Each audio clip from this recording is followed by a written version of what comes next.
Hola, ¿qué tal? Bienvenidos a una nueva entrevista en RT. Hoy nos acompaña una persona que es el símbolo de la búsqueda de la identidad, de la lucha y la perseverancia por encontrar la verdad. También un reflejo de lo que sucedió hace más de 30 años en la República Argentina cuando se instauró una dictadura militar. Nos acompaña Victoria Montenegro. Victoria, muchas gracias por este tiempo con RT. No, gracias a ustedes. Victoria, ¿cómo le podrías explicar a quien no conoce nada de la historia argentina qué fue lo que sucedió entre 1976 y 1983? Bueno, nuestro país tuvo una dictadura, la más sangrienta de nuestra historia. En realidad la represión en nuestro país comienza en el 74, en el norte, de donde eran mis papás también.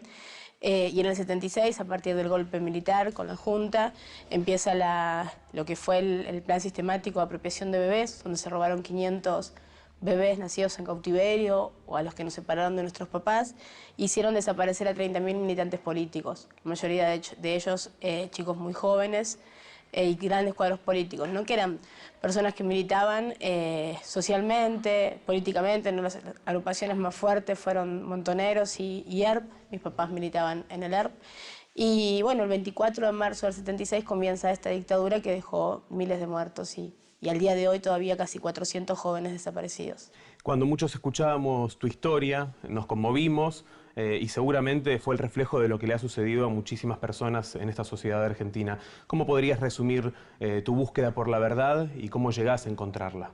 Sí, bueno, el mío es un caso más de más de 100, ¿no? Que somos los nietos recuperados por abuelas.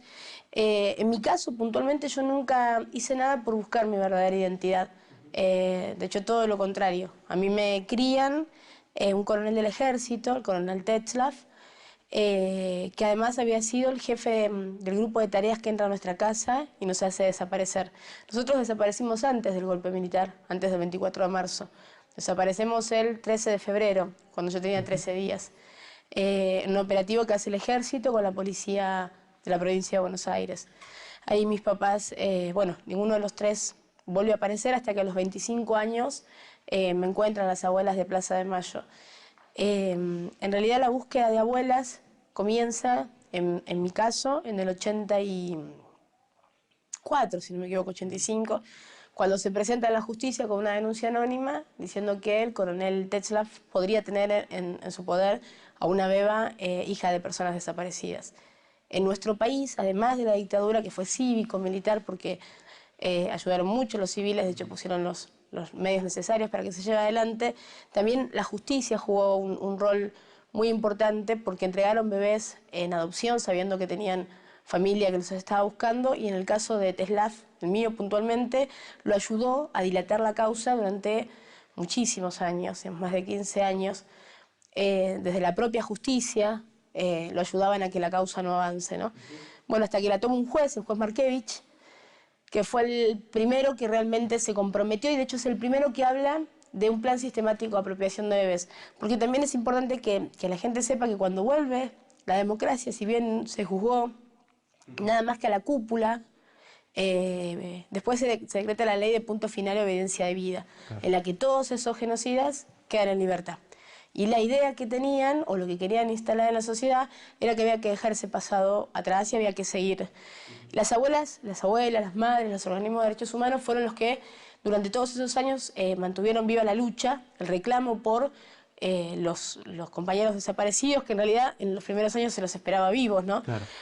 Bueno, en esos años en nuestro país estaba la impunidad y no se hablaba de un plan sistemático de apropiación de bebés. Markevich es el primero que dice que no había casos sueltos, porque si bien claro, había nietos que iban apareciendo, quedaban como casos sueltos, como personas que se habían robado a determinado bebé y sus papás estaban desaparecidos. Él es el primero que habla del plan sistemático. Y avanza en eso. Bueno, entre esos 5 nietos que encuentra Markevich estaba yo. Tuve mucha resistencia los primeros años porque yo aparezco a los 25 años. Ya estaba casada, tenía mis 3 nenes, y durante esos 25 años a mí me habían enseñado que en nuestro país no había personas desaparecidas, que era todo un tema netamente político, que era todo mentira, y que las madres y las abuelas las movía el odio profundo que tenían por las Fuerzas Armadas, digamos. Esa era mi lógica. Entonces fue muy duro enterarme de la verdad. No la acepté en un principio, no quise conocer a mi verdadera familia. Yo nunca hice nada por aparecer, todo lo contrario. Siempre ayudé a la justicia a dilatar la causa para que mi apropiador no fuera preso, ¿no?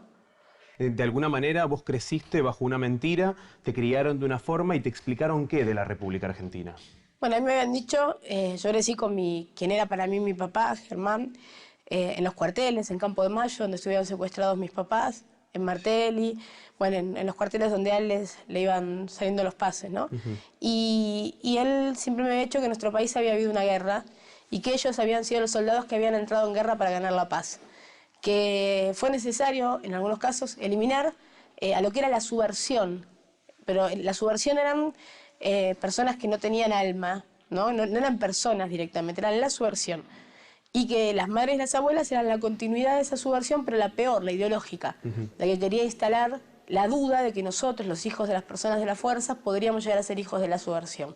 Entonces, a mí me criaron siempre, yo lo cuento, para mí estaba Dios, San Martín y mi papá, en esa línea, ¿no? Porque mi papá era el mejor del mundo, gente que desde que tengo uso de razón, él siempre fue jefe en los cuarteles, no sé, medía 2 metros, pesaba 150 kilos, era rubio, de ojos verdes, digamos, lo que sí siempre me enojaba mucho era que no me había parecido a él, digamos, que no había salido físicamente parecida ni a él ni a mi mamá. Los dos eran rubios, yo soy morocha, mis papás eran salteños. ¿Eso a vos te llamaba la atención? No, me enojaba porque me hubiera gustado parecerme a él, pero nunca yo, en los 25 años, más allá de la causa, hasta el momento que a mí me entregan el fallo, yo nunca tuve dudas que era hija biológica del matrimonio de Tesla Duartes. No tenía dudas porque no existían las personas desaparecidas. Era un tema político y la política en mi vida no tenía no existía en mi vida. Y cuando surge ese examen médico que involucra a tu persona y que corrobora que sos 99,99% hija de otra persona, hasta ese momento no se sabía quién era tu padre, ¿tu primera reacción cuál fue? Me acuerdo que estaba en el juzgado, me acompaña mi marido, lloré muchísimo, lloraba, pero no lloraba no podía registrar que era hija de otras personas, lloraba de vergüenza. Tenía terror, de vergüenza y de terror de que mi papá no me quisiera más, porque esa subversión que nosotros habíamos odiado toda la vida, la tenía yo en la sangre, se había comprobado que yo era parte de eso tan sucio que era la subversión apátrida, comunista, digamos, una cosa, y lloraba de vergüenza, me da vergüenza decirle a mi marido que yo era hija de la subversión, porque así se lo dije, le digo, bueno, se comprobó, soy hija de la subversión. Y además mi miedo era que mi papá no me quisiera más. En ese momento yo tardé muchos años en poder entender que había vida, que había carne y huesos, porque la formación ideológica fue tan fuerte que vos lo anulás. Claro. A veces es un poco complicado, pero es una pared. No sienten, no les duele. Entonces, las madres o las abuelas, bueno, ¿por qué no los cuidaron mejor? Digamos, ¿yo qué culpa tengo que ahora aparecen a contarme esta historia si yo tengo una vida, tengo una familia? Mi familia es una familia de bien, acá se usa mucho decir la gente de bien, un hogar constituido, mi marido, mis hijos. Fue muy difícil porque tenía muy naturalizada en mi vida el odio. En ese sentido. Y ese vínculo con ese examen médico, esa explicación que te da tu apropiador, a quien vos en ese momento considerabas tu padre, ¿permitió en algún punto que empieces a indagar por la verdad o al contrario, te costó muchísimo tiempo llegar a ese momento en el cual asimilás la verdad como propia? Sí, la explicación que me da Germán ese mismo día, cuando vuelvo al juzgado y le digo que efectivamente se había comprobado que era hija de personas desaparecidas, me acuerdo que estaba durmiendo él, yo voy al su dormitorio y suspira y me dice, bueno, gracias a Dios. Y me cuenta, y me da el apodo, el hombre de guerra de mi abuela, me cuenta que lo estuvieron buscando mucho en el norte y me corrobora que fue él el jefe del operativo, pero me dice que mis papás murieron esa misma noche, que entraron, hubo un enfrentamiento y bueno, murieron. Y que lo único que él siempre había querido era salvarme la vida.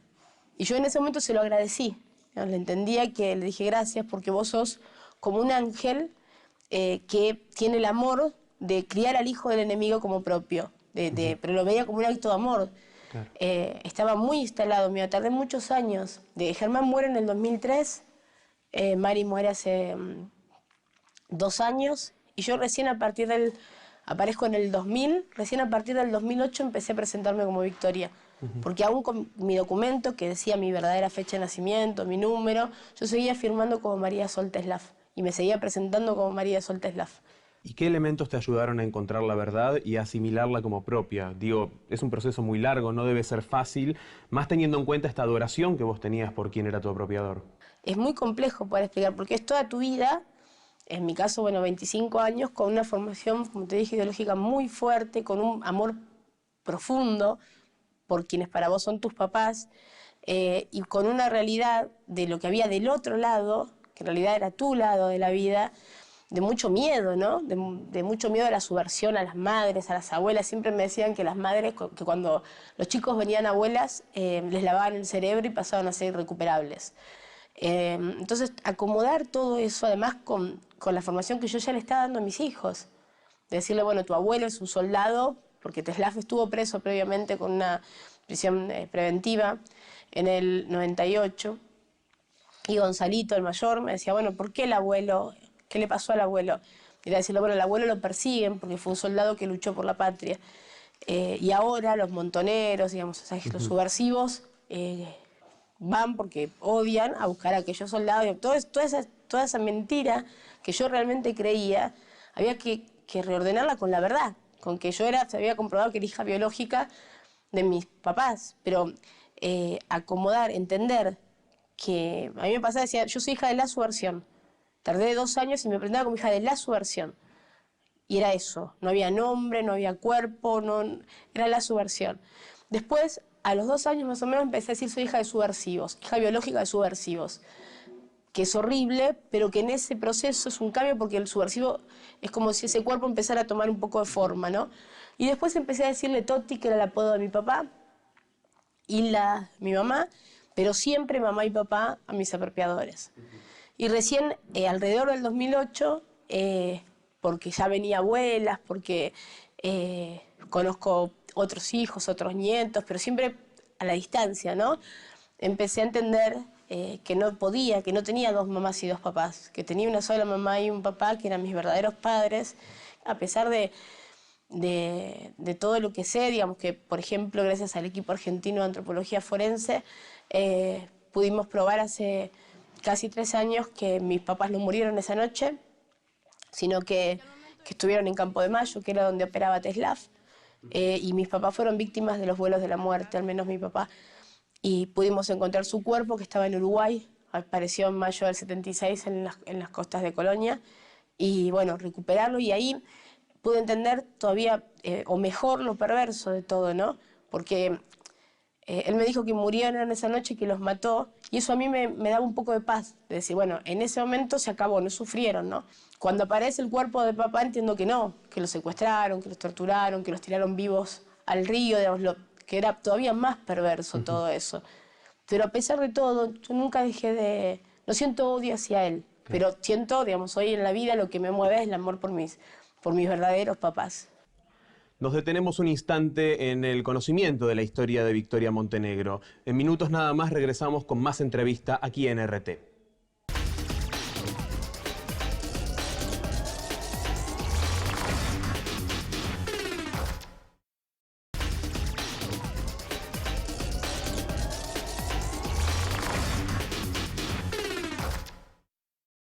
Continuamos con más entrevista aquí con Victoria Montenegro. Sobre eso quería preguntarte, ¿cómo reconvertís el vínculo cuando en su momento hablabas de un padre, que tenés que luego hablar de un apropiador, teniendo en cuenta que hubo una justicia que se encargó de plantear las responsabilidades penales que tuvo en su momento Tetzlaff? ¿Cómo se reconvierte ese vínculo y cuál es el pensamiento que hoy tenés de esa persona y de tu apropiadora también?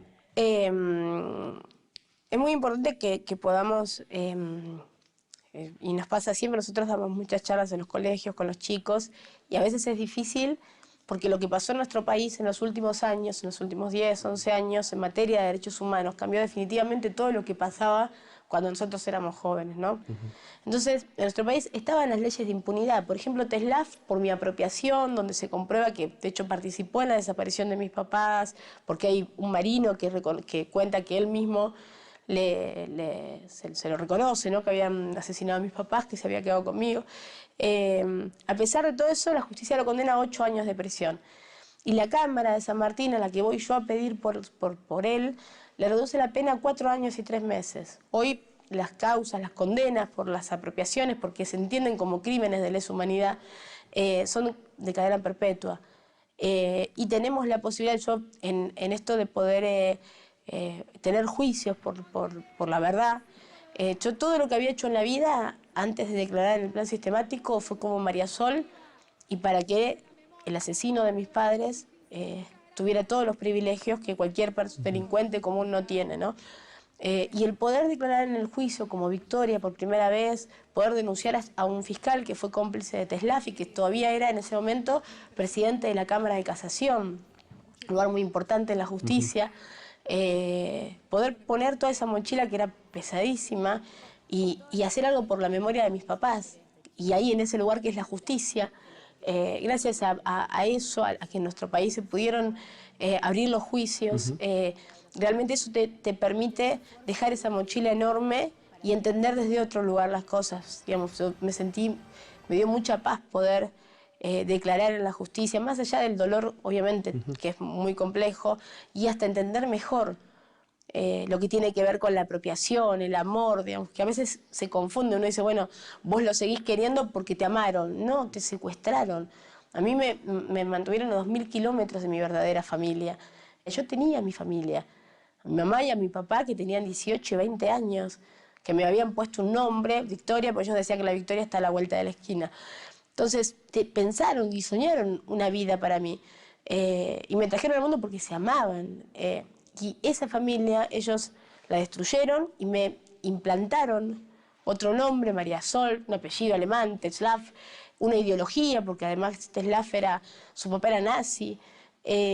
Todo eso que no tenía nada, me llenaron de odios durante gran parte de mi vida, que no tenían nada que ver con la verdad. No los odio, digamos, pero no por el amor que me dieron. No los odio porque no está en mi naturaleza. Claro. En nuestra naturaleza odiar. Cuando comprendés y asimilás la verdad como propia, tenés que hablar con tu familia, con tu marido, con tus hijos. De hecho, me pareció leer en algún momento que uno de tus hijos tenía similar edad a tu papá.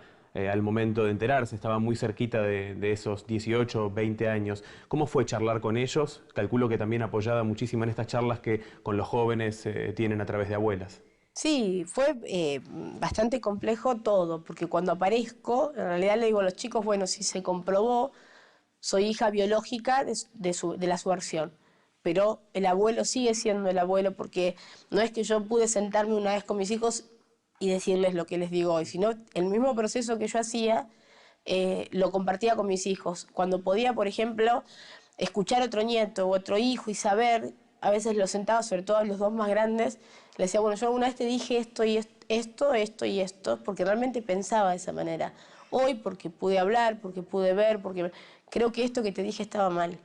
Creo que no era así, que me equivoqué. Y también siempre los dejé para que ellos mismos puedan, digamos, mismo con Teslaf y con Mari, si querían ir a verlo, si querían ir a ver a su abuela, digamos, si ellos tienen vínculo, yo tengo una hermana mayor de mi apropiación, con la que tenemos vínculo, digamos, ideológicamente muy distantes, pero es mi hermana, digamos. Yo la sigo queriendo, quiero mucho a mis sobrinos, pero es un proceso que fuimos acomodando de diferente manera los tres. Y digo la diferencia entre los dos mayores, que tienen esa gran contradicción porque la tienen, porque a ellos les duele mucho lo que hizo Teslaf.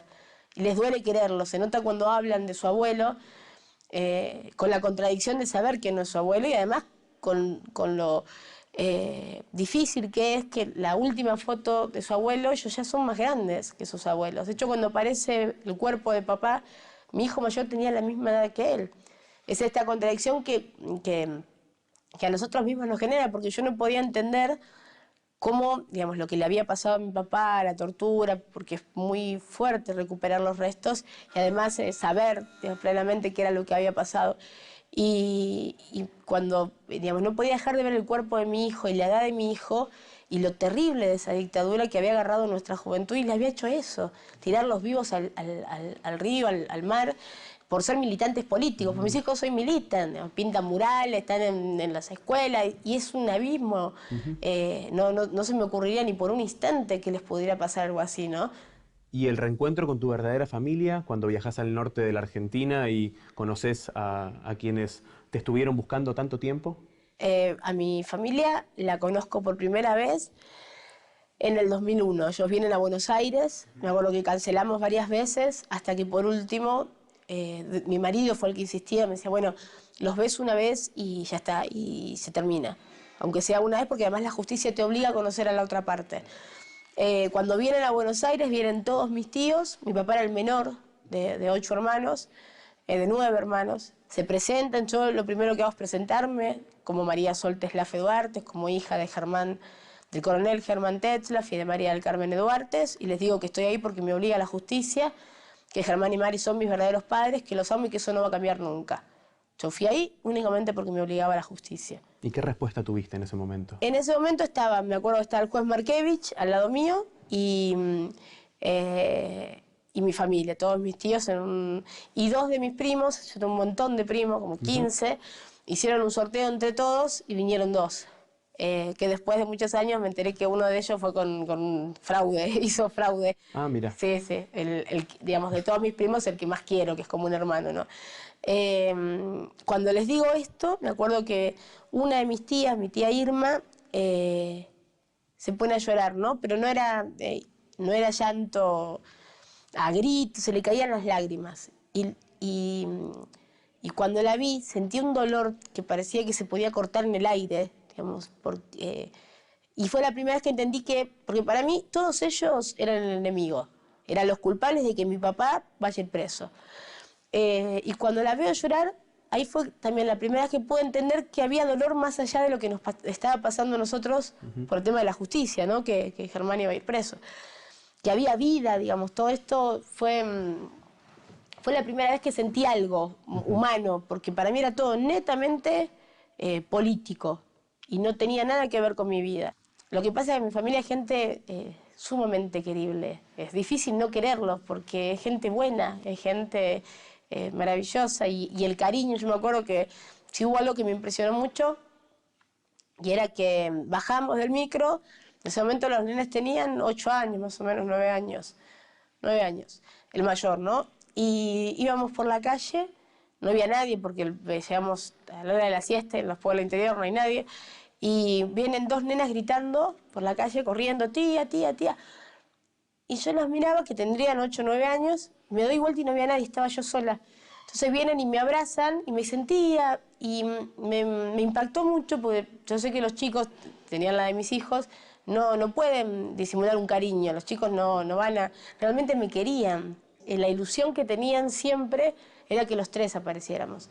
De hecho, mi tía me cuenta que cuando aparezco fue el día más feliz y el más triste de su vida, porque me habían encontrado, pero era la confirmación de que su hermano ya no tenía vida, porque la única forma de que yo estuviera con un militar era que a mis papás los hubieran matado. Al momento de enterarte de la verdad y de comprender todo lo que ha sucedido, sin dudas tenemos que hacer referencia a las abuelas de Plaza de Mayo.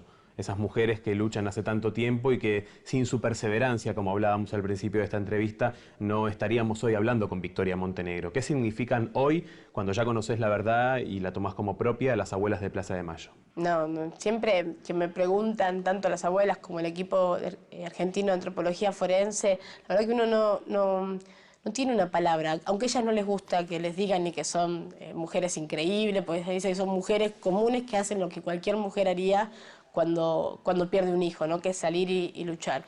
Yo que tengo esta posibilidad después de haber pasado por el secuestro, la mayor parte de mi vida, por saber realmente con cuánto odio se hizo todo, ¿no? Tetzlaff tenía la costumbre de relatar lo que pasaba dentro de los campos de concentración. Después de haber pasado por todo eso y poder llegar a ser yo misma, ¿no? Mi identidad, el tiempo, la paciencia que tuvieron cuando yo venía y decía mi papá, que era una persona que además participó en muchísimos operativos, apropió otros bebés, digamos. Y ellas me esperaron todo ese tiempo, estos 8 años, con todas mis contradicciones, mis enojos, y siempre estuvieron las puertas abiertas y la posibilidad de conocer otros nietos, de saber más de mi historia, de mis papás, de todo lo que estas mujeres hicieron a partir de, creo, no me lo puedo imaginar, ¿no? Pero del dolor más terrible, que además no tiene que ver con la muerte de un hijo, con la desaparición. El derecho a la identidad que está en la Convención Internacional de los Derechos del Niño, es a partir de la lucha de las abuelas de Plaza de Mayo, para entender que la identidad es un derecho. Antes no era un derecho. Lo que han hecho es un abanico de ampliación de derecho y de conciencia, no solamente para la Argentina, para el mundo, y además responder a tanto odio, a tanta muerte, con tanto amor, porque jamás tuvieron un solo acto de violencia teniendo enfrente al asesino de sus hijos y a quien tenía secuestrada a sus nietos, y al día de hoy la mayoría de ellas, que no los puedo encontrar, hace poquito se nos fue otra abuela, y la verdad es que uno siente obviamente la tristeza de las abuelas que se van sin encontrar a sus nietos, pero la fuerza que todavía nos dan ellas con 80 y pico de años, muchas viniendo todos los días acá a la casa de las abuelas y trabajando para que aparezcan los otros 400 hermanos que nos faltan, ¿no? Vos me comentabas que sos militante política, que tus hijos también participan en actividades partidarias. ¿Qué significa que la Argentina hoy tenga este tipo de mirada hacia los jóvenes, inclusive también hacia quienes participan con mayor edad y con mayor responsabilidad? ¿Cómo se observa un país en el marco también de Latinoamérica, que tiene una mirada bien diferente a lo que sucedía 35, 40 años atrás? Sí, creo que desde el primer momento, ¿no?, cuando asume Néstor Kirchner, que dice que él es parte de esa generación, empezamos a reconstruir un país que estaba quebrado, ¿no? Pero con esa bisagra que fue fundamental. Muchos cuestionan cuál fue el rol de Néstor con los derechos humanos. Él entendió que si nosotros no poníamos esa primer bisagra, la gente, cuando Néstor asume y recupera la ESMA y terminamos con la impunidad a partir de los juicios, decía, había cosas más importantes para hacer, había que comer. Por nuestro país no había plata, no había comida, estábamos quebrados. Pero entendió que esa era la bisagra para que nunca más volviéramos a repetir la historia. Y a partir de ahí, de la memoria, la verdad y la justicia, pudimos ampliar un montón de derechos, pudimos volver a creer que era posible transformar la realidad, porque es eso, es la política, por lo cual luchaban esos chicos, esos jóvenes que hoy están desaparecidos. Victoria, gracias por estos minutos con RT. No, gracias a ustedes. Compartíamos la historia de Victoria Montenegro. Gracias a ustedes por acompañarnos. Nos reencontramos en cualquier momento.